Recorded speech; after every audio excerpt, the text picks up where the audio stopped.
Welcome to Sunborn London. It's a 120-metre vessel, 136 bedrooms, including 4 suites.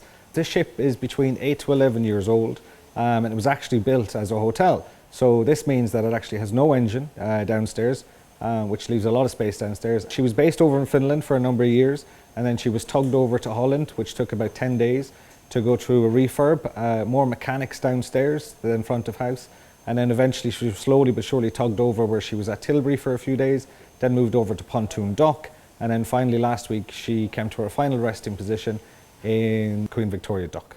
As opposed to a normal hotel, this boat is a little bit unique in that the majority of the rooms have beautiful balconies that you can see both sides of it, plus we've got viewing public space at the front and the back of the hotel, which allows you to watch Canary Wharf during the daytime. On the private deck of the Sky Lounge bar, which will be our champagne cocktail bar.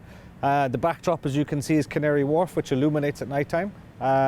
So it's just a delight to be able to sit down here and have a nice glass of wine whilst watching a show at night time. Up here will be our showcase bar, which will be a champagne cocktail specialist bar.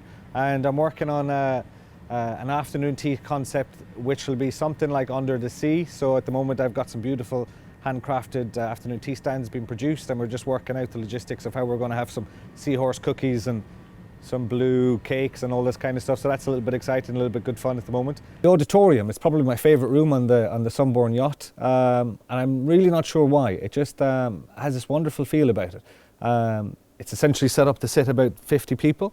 So during the daytime, more or less Monday to Friday, it'll be used as a conference room. And then in the evening time, which is quite exciting, we could create World Cup themed evenings, a movie night twice a week where we can showcase some movies, some of the classics.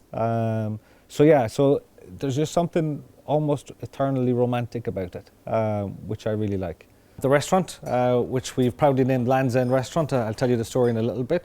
So as you can see, it's quite a palatial space here. The reason we chose Land's End is because back just before urbanisation in the 1850s, this area was an entire marshland, and it was George Bidder who had the foresight to create the train line and to buy up all the land, and because it was marshland, he called it Land's End.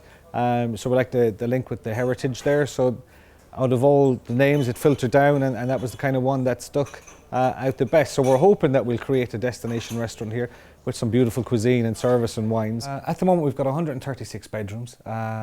We've got 2 luxury suites, which we've got here. We've got 2 junior suites, and then obviously we've got the rest of the rooms at the executive level.